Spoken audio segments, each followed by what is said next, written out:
Bonjour à toutes et à tous et bienvenue dans ce nouvel épisode de Top Catch. Au travers de ce nouvel épisode, nous allons revenir sur le dernier épisode de Raw et puis il s'est passé beaucoup de choses dans ce dernier épisode, nous allons y revenir. Il y a eu beaucoup de positifs, il y a eu du négatif également, il y a plusieurs choses qui m'ont dérangé, on va y revenir ensemble. Évidemment, l'espace commentaire est toujours disponible et comme chaque semaine, je vous invite à laisser un commentaire juste en dessous pour donner vous aussi votre avis sur ce show, puisque tout le monde a la parole, c'est un échange, personne n'a raison, c'est une review, c'est totalement subjectif, donc vous avez vous aussi l'occasion de laisser votre avis juste en dessous. On va commencer avec l'opener de ce show, et l'opener il a commencé comment? Il a commencé avec notre ami Ric Flair. Donc déjà, je trouve que ça fait plaisir de commencer un show avec la musique du Nature Boy Ric Flair comme ça change de d'habitude. En plus, ils ont corrigé la petite erreur sur le décor avec le 17 fois champion du monde, ils l'ont bien cette fois-ci placé en tant que 16 fois champion du monde, donc c'était bien une erreur que nous avons eu la dernière fois, donc ils ont dû s'en rendre compte et ils ont dû être mal, je pense d'ailleurs à ce moment-là. Je pense même que le gars qui s'occupe de ça est sans doute viré depuis, ils l'ont liquidé je pense. Bref, ils ont corrigé l'erreur, donc ça c'est cool. Et puis, on voit qu'il est heureux, Ric Flair, quand on sait qu'il est passé très près de la mort il y a de ça quelques mois, peut-être même quelques années maintenant. Ça faisait très très peur, et puis on voit qu'il est en forme maintenant, et ça fait tellement plaisir, je trouve, de le voir comme ça. Il adore ce qu'il fait, ça se voit, il est heureux d'être là, et malgré son âge, voilà, on sent qu'il a la pêche quand même, et ça fait vraiment plaisir.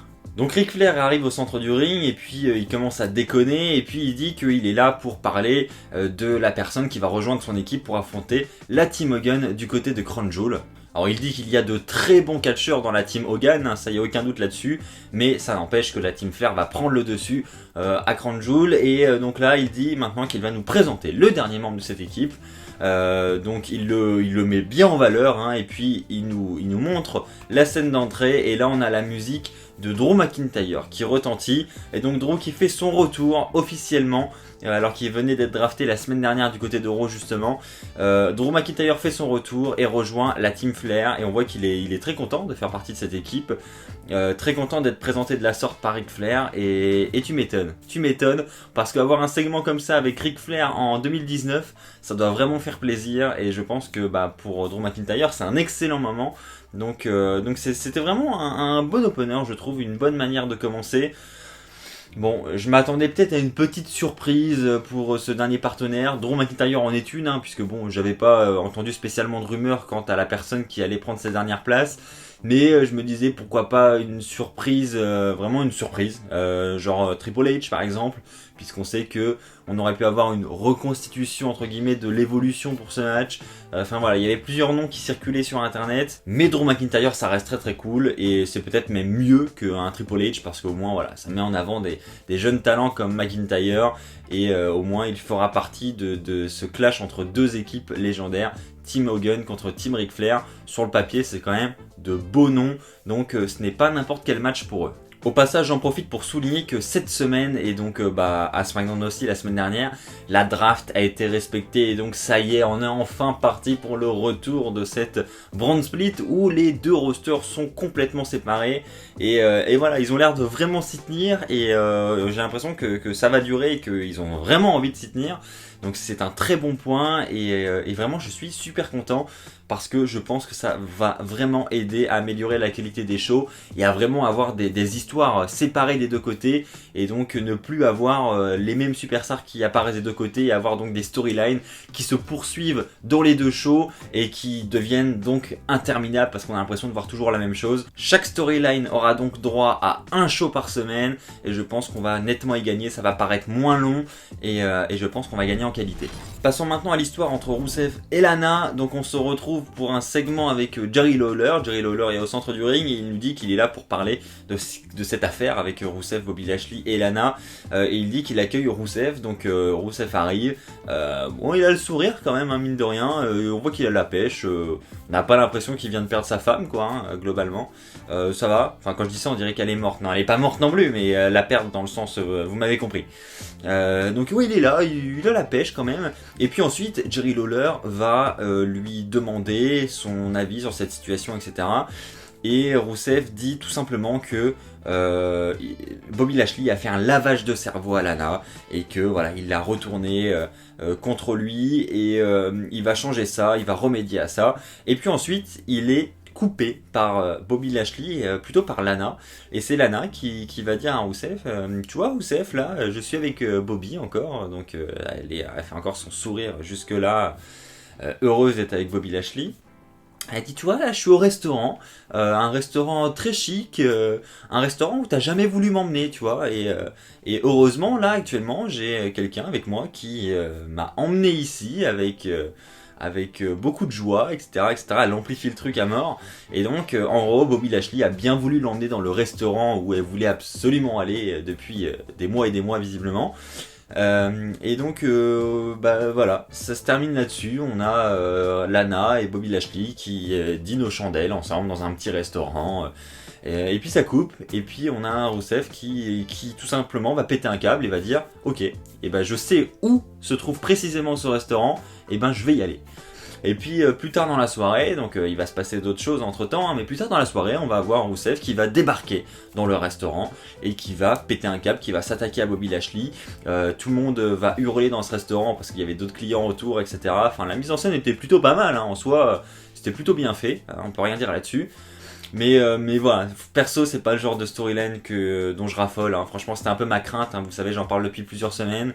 Mais là, ça dure un peu dans le temps et je sais pas trop où ça va nous mener à un match, hein, probablement, entre les deux.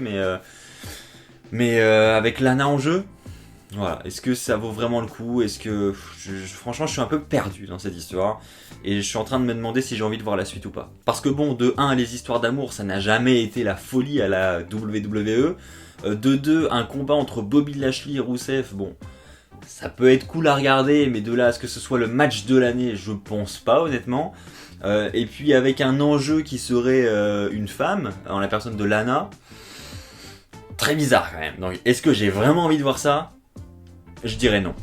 Bon, parlons maintenant du segment avec Rey Mysterio. Rey Mysterio arrive sur le ring et commence tout simplement par remercier l'univers de la WWE, aussi bien ceux qui sont présents dans l'arène que ceux qui regardent depuis chez eux à la télévision. Il dit que nous sommes tous des membres de sa famille. Il nous remercie vraiment pour notre soutien durant l'attaque de Lesnar avec son fils Dominique, etc. Donc il dit qu'il apprécie, etc. Il sera rapidement coupé par Paul Heyman sur l'écran géant. Paul Heyman qui va défendre évidemment son client Brock Lesnar, qui va dire que Rey Mysterio en profite parce qu'il sait que Lesnar est drafté du côté de SmackDown et qu'il ne peut pas apparaître à Raw, etc., etc. Donc on aura un petit segment, une petite confrontation entre les deux. Rien de bien super excitant, et bien que la promo de Heyman encore une fois était vraiment très bonne et que je trouve qu'il sait donner de la hype sur un combat, mais bon, ça on a l'habitude avec lui. Mis à part ça, on a donc ensuite la musique de Shelton Benjamin qui va retentir dans l'arène, et c'est là que ça me surprend.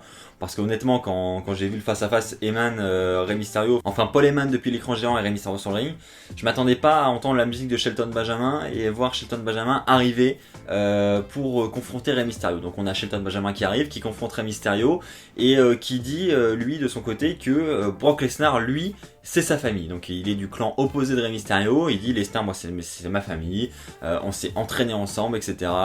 Voilà, il prend vraiment la défense de Lesnar. Faut savoir que Shelton Benjamin et Brock Lesnar ont été à l'université ensemble, et donc ils ont appris la lutte ensemble. Donc ils se connaissent vraiment très très bien et ils s'apprécient vraiment dans la vraie vie. Donc ce que dit Shelton Benjamin est vrai. Mais pour le coup, je m'attendais pas à le voir du tout ce soir entrer dans cette rivalité. Enfin, entrer cette rivalité, parce que je pense que c'est juste pour un soir, hein. Il va pas... Je pense pas qu'à Crown on va voir Shelton Benjamin arriver pour défendre Brock Lesnar et faire l'avocat aux côtés de Paul Heyman. Je pense vraiment pas. Donc c'était vraiment pour un soir, mais quand même je trouve ça surprenant. Et donc on a Shelton Benjamin ensuite qui va commencer à pousser Rey Mysterio, à se moquer de lui, à se moquer de ce qui s'est passé avec Lesnar quand Rey Mysterio s'est fait attaquer, et il va lui dire bon, il est où ton pote là, il est où, il va commencer à le pousser, etc. Et là on a Ken Velasquez qui va arriver, pour prendre la défense de Rey Mysterio évidemment, et qui va commencer à s'attaquer à Shelton Benjamin. Et là honnêtement, ça m'a fait peur. Je sais pas pourquoi. Alors c'est la première fois honnêtement que je vois Ken Velasquez dans un ring de la WWE et même dans un ring de catch, hein, parce que à la WWE c'est normal puisqu'il n'a encore jamais catché. Mais c'est la première fois que je le vois catcher dans un ring de catch. Honnêtement, j'ai pas vu ses autres matchs parce que je sais qu'il en a fait quelques-uns du côté du Mexique. J'ai pas vu et apparemment c'était bon. Faudrait que je m'y intéresse d'ailleurs, que je regarde. Mais là, honnêtement, ce que j'ai vu à Raw contre Shelton, malgré que ce soit un segment de quelques secondes, ça m'a fait peur. On a l'impression, en fait, je sais pas si vous avez eu cette même impression que moi, dites-moi dans les commentaires. On a l'impression qu'il se retient et que voilà, il sait que c'est du catch, donc il peut pas être aussi libre que à la MMA, donc il se retient quand il donne ses coups, mais du coup ça se voit, il n'y a pas d'intensité, ça paraît très, très léger, et du coup je trouve ça vraiment pas très réaliste. Et du coup, ça me fait un peu peur pour le match face à Brock Lesnar. J'avais beaucoup d'attentes. Je me suis dit, ouais, ça va être de la castagne. À mon avis, ça va donner. Faut pas s'attendre à du grand catch, mais on va avoir un beau combat quand même. Et là, franchement, ce que j'ai vu à Raw, c'est un peu l'envers de ce que j'attends, quoi. Donc, ça me fait peur, perso. Donnez-moi votre avis dans les commentaires. Est-ce que vous aussi, quand vous avez vu ce segment, vous avez eu une petite crainte pour le match face à Brock Lesnar à Crown Jewel? Ça m'intéresse d'avoir votre avis. Alors le prochain point, c'est un gros point positif, je trouve, avec Humberto contre Seth Rollins. Je dis que c'est un gros point positif parce que c'est tout simplement le premier match de Humberto du côté du roster principal.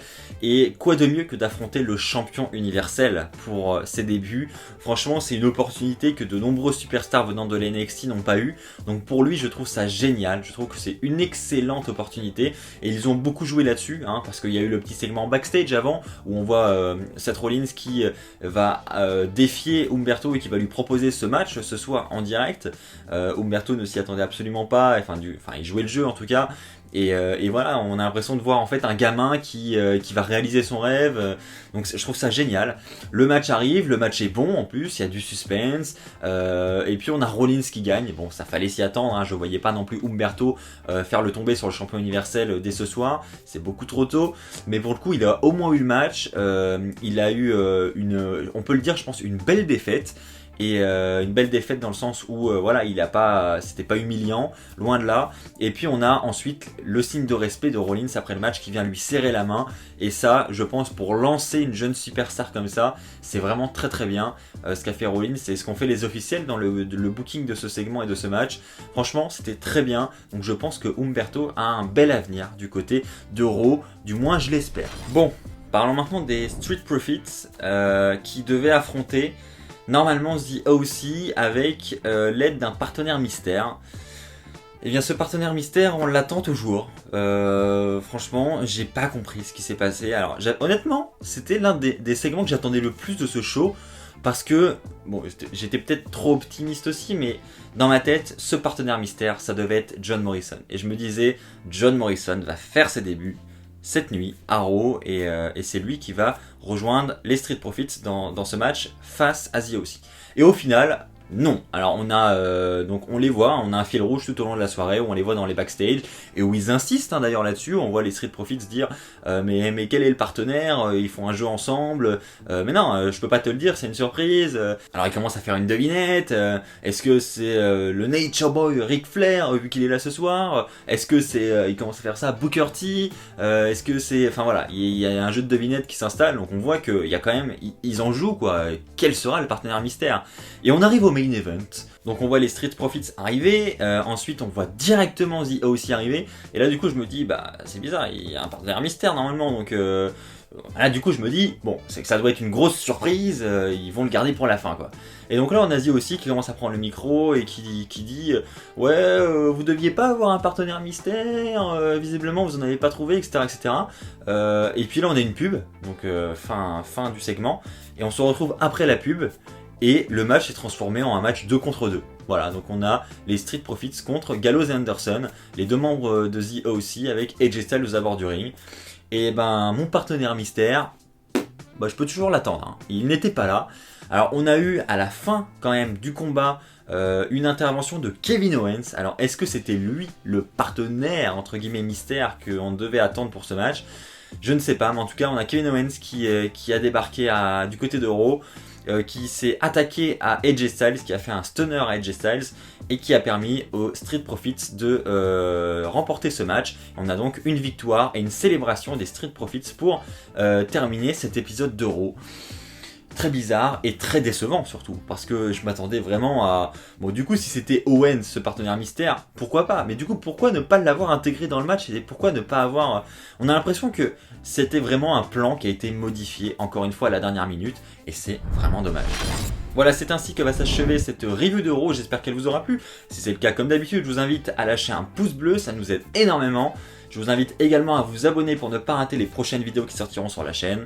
On se retrouve très vite, d'ici là portez-vous bien, et comme d'habitude, n'oubliez pas, soyez toujours très fiers d'être fan de catch. Allez, bye tout le monde!